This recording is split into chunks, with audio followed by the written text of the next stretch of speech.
Paper 115. The Supreme Being. With God the Father, sonship is the great relationship. With God the Supreme, achievement is the prerequisite to status. One must do something as well as be something. 1.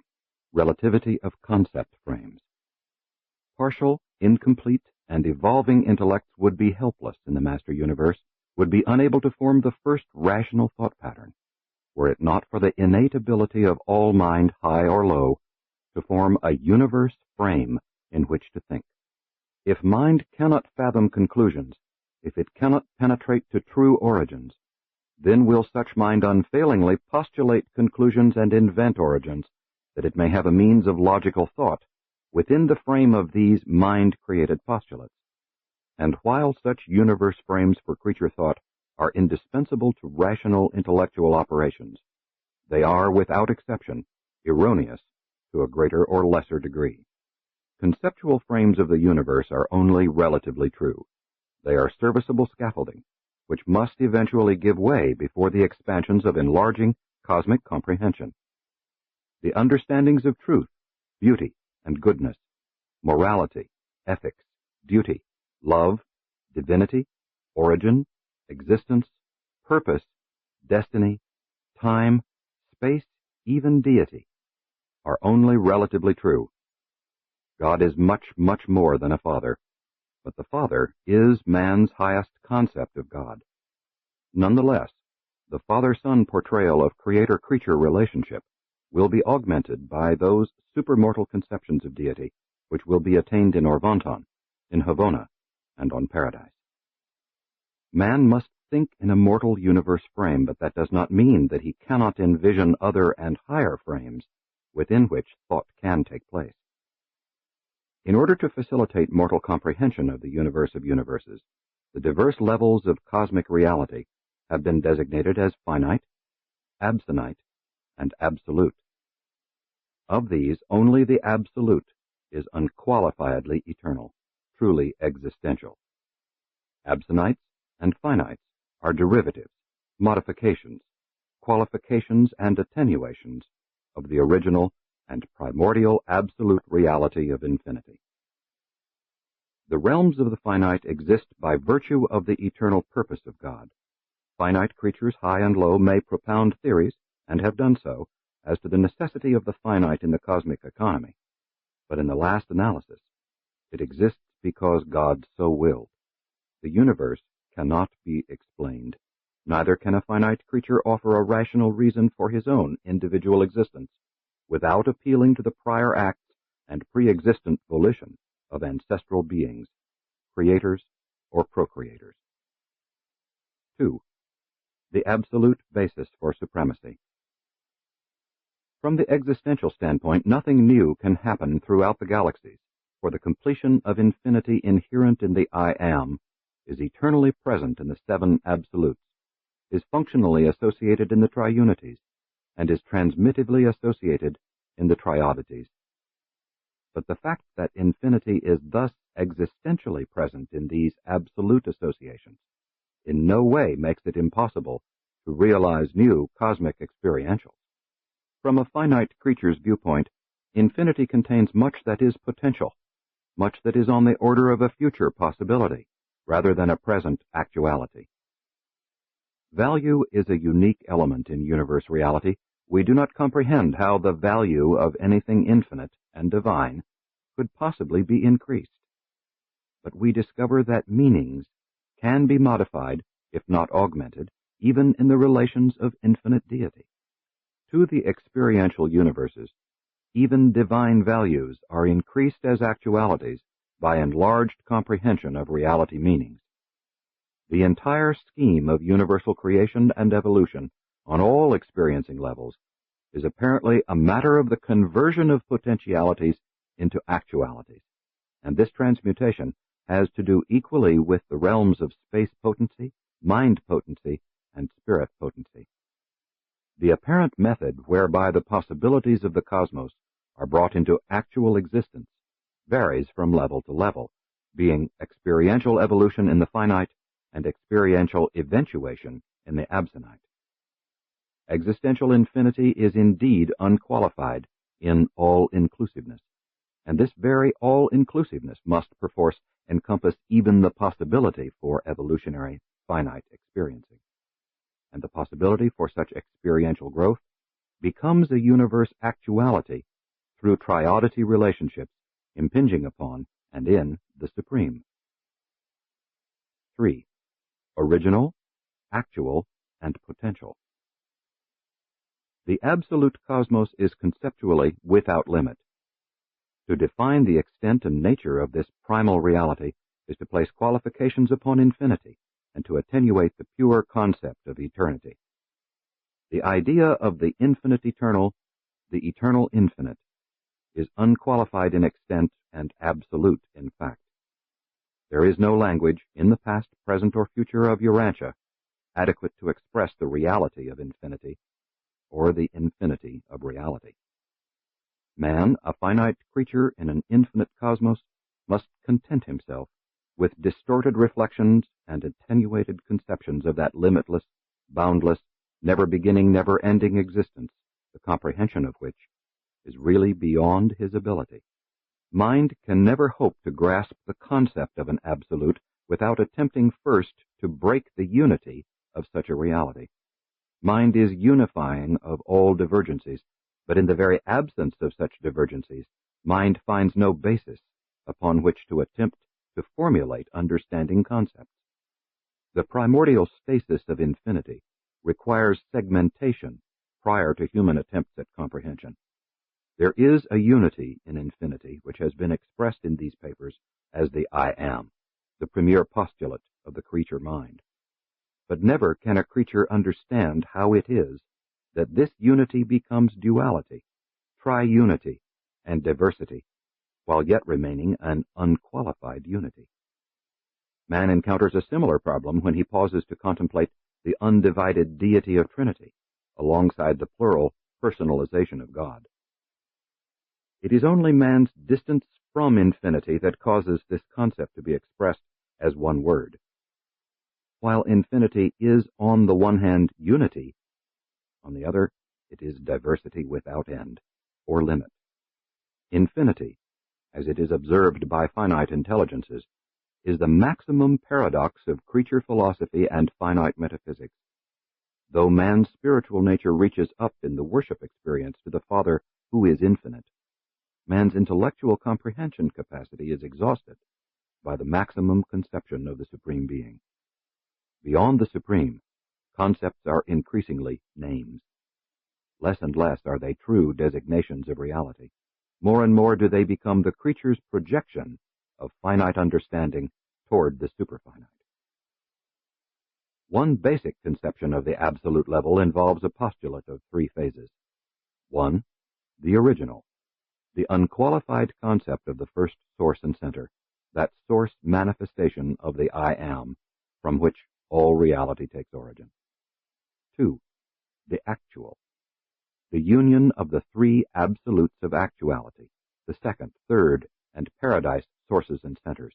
This triodity of the eternal Son, the infinite Spirit, and the paradise isle constitutes the actual revelation of the originality of the first source and center. 3. The potential, the union of the 3 absolutes of potentiality, the deity, unqualified, and universal absolutes. This triodity of existential potentiality constitutes the potential revelation of the originality of the first source and center. The interassociation of the original, the actual, and the potential yields the tensions within infinity which result in the possibility for all universe growth, and growth is the nature of the sevenfold, the supreme, and the ultimate. In the association of the deity, universal, and unqualified absolutes, potentiality is absolute, while actuality is emergent. In the association of the second, third, and paradise sources and centers, actuality is absolute, while potentiality is emergent. In the originality of the first source and center, we cannot say that either actuality or potentiality is either existent or emergent.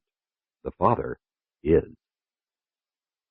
From the time viewpoint, The actual is that which was and is. The potential is that which is becoming and will be. The original is that which is. From the eternity viewpoint, the differences between the original, the actual, and the potential are not thus apparent. These triune qualities are not so distinguished on paradise eternity levels.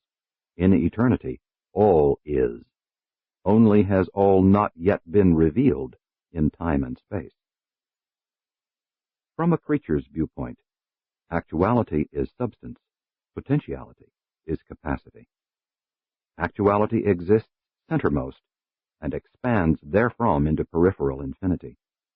Potentiality comes inward from the infinity periphery and converges at the center of all things. Originality is that which first causes and then balances the dual motions of the cycle of reality metamorphosis, from potentials to actuals, and the potentializing of existing actuals. The three absolutes of potentiality are operative on the purely eternal level of the cosmos, hence never function as such on sub-absolute levels. On the descending levels of reality, the triodity of potentiality is manifest with the ultimate and upon the supreme. The potential may fail to time actualize with respect to a part on some sub-absolute level, but never in the aggregate. The will of God does ultimately prevail, not always concerning the individual, but invariably concerning the total. It is in the triodity of actuality that the existence of the cosmos have their center. Be it spirit, mind, or energy, all center in this association of the Son, the Spirit, and Paradise. The personality of the Spirit Son is the master pattern for all personality throughout all universes. The substance of the Paradise Isle is the master pattern of which Havona is a perfect and the super-universes are a perfecting revelation. The conjoint actor is at one and the same time the mind activation of cosmic energy, the conceptualization of spirit purpose, and the integration of the mathematical causes and effects of the material levels with the volitional purposes and motives of the spiritual level. In and to a finite universe, the Son, Spirit, and Paradise function in and upon the ultimate as he is conditioned and qualified in the supreme. Actuality of deity is what man seeks in the Paradise Ascent. Potentiality of human divinity is what man evolves in that search. The original is what makes possible the coexistence and integration of man the actual, man the potential, and man the eternal. The final dynamics of the cosmos have to do with the continual transfer of reality from potentiality to actuality.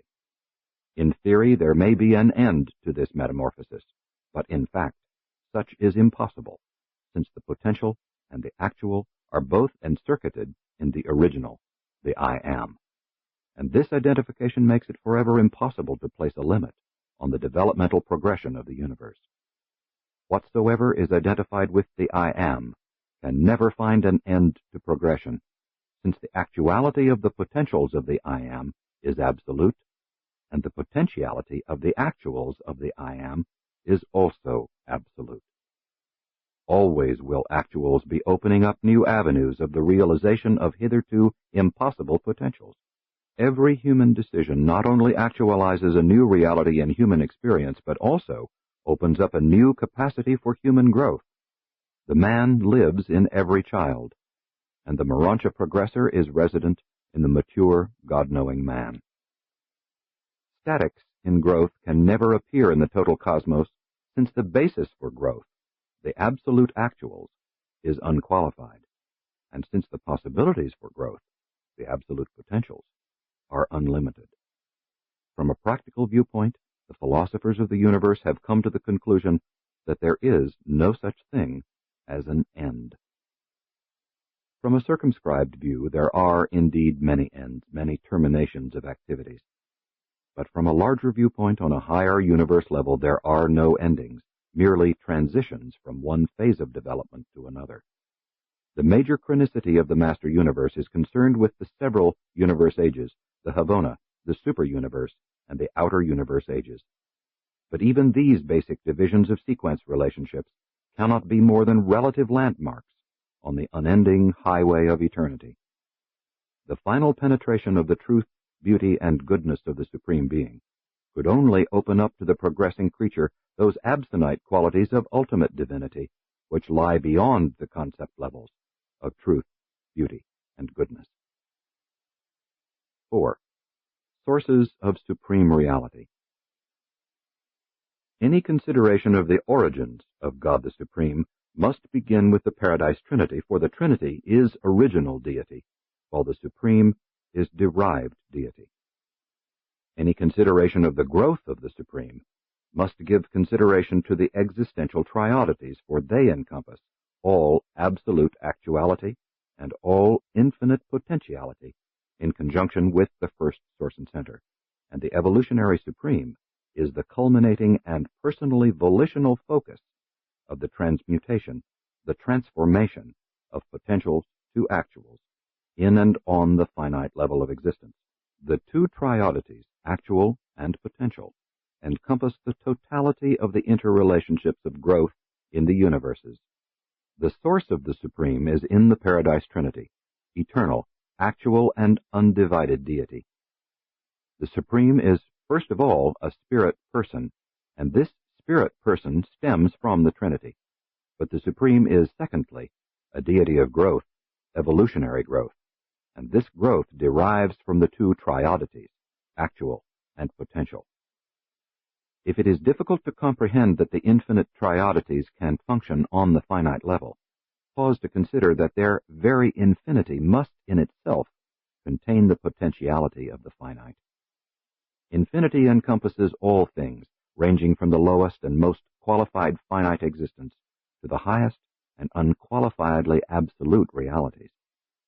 It is not so difficult to comprehend that the infinite does contain the finite, as it is to understand just how this infinite actually is manifest to the finite. But the thought adjusters, indwelling mortal man, are one of the eternal proofs that even the absolute God, as absolute, can and does actually make direct contact with even the lowest and least of all universe will creatures. The triodities, which collectively encompass the actual and the potential, are manifest on the finite level in conjunction with the Supreme Being. The technique of such manifestation is both direct and indirect. Direct insofar as triodity relations repercuss directly in the Supreme, and indirect insofar as they are derived through the eventuated level of the absonite. Supreme reality, which is total finite reality, is in process of dynamic growth between the unqualified potentials of outer space and the unqualified actuals at the center of all things. The finite domain thus factualizes through the cooperation of the absonite agencies of paradise and the supreme creator personalities of time. The act of maturing the qualified possibilities of the three great potential absolutes is the absonite function of the architects of the master universe and their transcendental associates.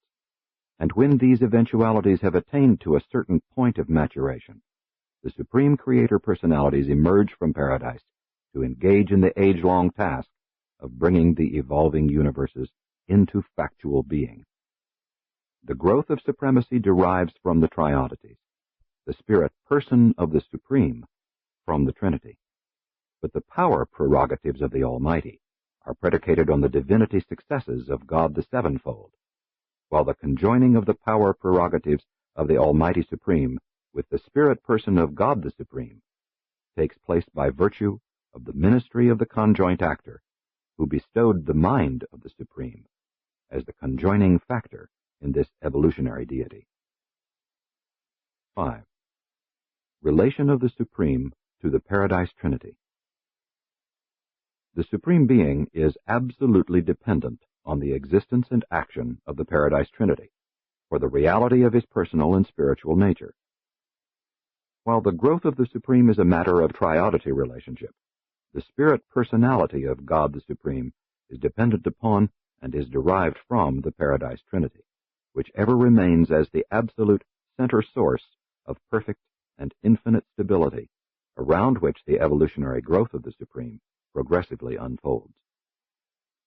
The function of the Trinity is related to the function of the Supreme, for the Trinity is functional on all total levels, including the level of the function of supremacy. But as the age of Havona gives way to the age of the superuniverses, so does the discernible action of the Trinity as immediate creator give way to the creative acts of the children of the paradise deities. 6. Relation of the Supreme to the triodities. The triodity of actuality continues to function directly in the post-Havona epochs. Paradise gravity grasps the basic units of material existence. The spirit gravity of the eternal Sun operates directly upon the fundamental values of spirit existence, and the mind gravity of the conjoint actor unerringly clutches all vital meanings of intellectual existence. But as each stage of creative activity proceeds out through uncharted space, it functions and exists farther and farther removed from direct action by the creative forces and divine personalities of central emplacement, the absolute Isle of Paradise and the infinite deities resident thereon. These successive levels of cosmic existence become, therefore, increasingly dependent upon developments within the three absolute potentialities of infinity. The Supreme Being embraces possibilities for cosmic ministry that are not apparently manifested in the eternal Sun, the infinite Spirit, or the non-personal realities of the Isle of Paradise. This statement is made with due regard for the absoluteness of these three basic actualities, but the growth of the Supreme is not only predicated on these actualities of deity and paradise, but is also involved in the developments within the deity, universal, and unqualified absolutes. The Supreme not only grows as the creators and creatures of the evolving universes attain to godlikeness, but this finite deity also experiences growth as a result of the creature and creator mastery of the finite possibilities of the grand universe. The motion of the Supreme is twofold, intensively toward paradise and deity, and extensively toward the limitlessness of the absolutes of potential. In the present universe age, this dual motion is revealed in the descending and ascending personalities of the grand universe. The supreme creator personalities and all their divine associates are reflective of the outward, diverging motion of the Supreme, while the ascending pilgrims from the seven superuniverses are indicative of the inward, converging trend of supremacy. Always is the finite deity seeking for dual correlation, inward toward paradise and the deities thereof, and outward toward infinity and the absolutes therein. The mighty eruption of the paradise creative divinity, personalizing in the creator sons and powerizing in the power controllers, signifies the vast outsurge of supremacy into the domains of potentiality, while the endless procession of the ascending creatures of the grand universe witnesses the mighty insurge of supremacy toward unity with paradise deity. Human beings have learned that the motion of the invisible may sometimes be discerned by observing its effects on the visible, and we in the universes have long since learned to detect the movements and trends of supremacy by observing the repercussions of such evolutions in the personalities and patterns of the grand universe. Though we are not sure, we believe that, as a finite reflection of paradise deity, the Supreme is engaged in an eternal progression into outer space, but as a qualification of the three absolute potentials of outer space, this Supreme Being is forever seeking for paradise coherence, and these dual motions seem to account for most of the basic activities in the presently organized universes. 7. The nature of the Supreme. In the deity of the Supreme, the Father I Am has achieved relatively complete liberation from the limitations inherent in infinity of status, eternity of being, and absoluteness of nature. But God the Supreme has been freed from all existential limitations only by having become subject to experiential qualifications of universal function. In attaining capacity for experience, the finite God also becomes subject to the necessity, therefore, In achieving liberation from eternity, the Almighty encounters the barriers of time, and the Supreme could only know growth and development as a consequence of partiality of existence and incompleteness of nature, non-absoluteness of being. All this must be according to the Father's plan, which has predicated finite progress upon effort, creature achievement upon perseverance, and personality development upon faith. By thus ordaining the experience evolution of the Supreme, the Father has made it possible for finite creatures to exist in the universes, and by experiential progression, sometime, to attain the divinity of supremacy. Including the Supreme and even the ultimate, all reality, excepting the unqualified values of the seven absolutes, is relative. The fact of supremacy is predicated on paradise power, sun personality, and conjoint action. But the growth of the Supreme is involved in the deity absolute, the unqualified absolute, and the universal absolute, and this synthesizing and unifying deity, God the Supreme, is the personification of the finite shadow cast athwart the grand universe by the infinite unity of the unsearchable nature of the Paradise Father, the first source and center.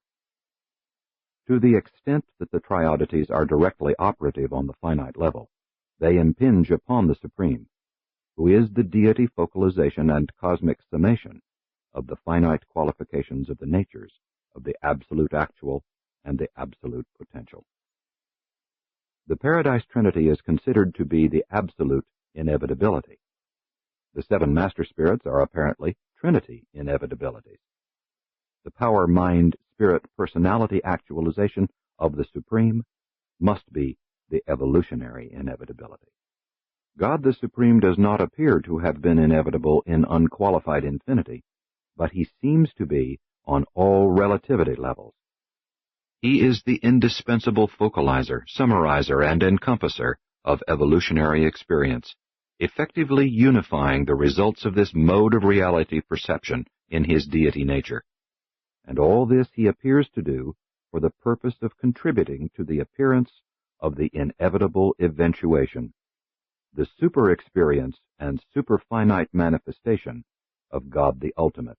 The Supreme Being cannot be fully appreciated without taking into consideration source, function, and destiny, relationship to the originating Trinity, the universe of activity, and the Trinity ultimate of immediate destiny. By the process of summating evolutionary experience, the Supreme connects the finite with the absonite. Even as the mind of the conjoint actor integrates the divine spirituality of the personal Son with the immutable energies of the paradise pattern, and as the presence of the universal absolute unifies deity activation with the unqualified reactivity. And this unity must be a revelation of the undetected working of the original unity of the first Father cause and source pattern of all things and all beings. Sponsored by a mighty messenger temporarily sojourning on Urantia.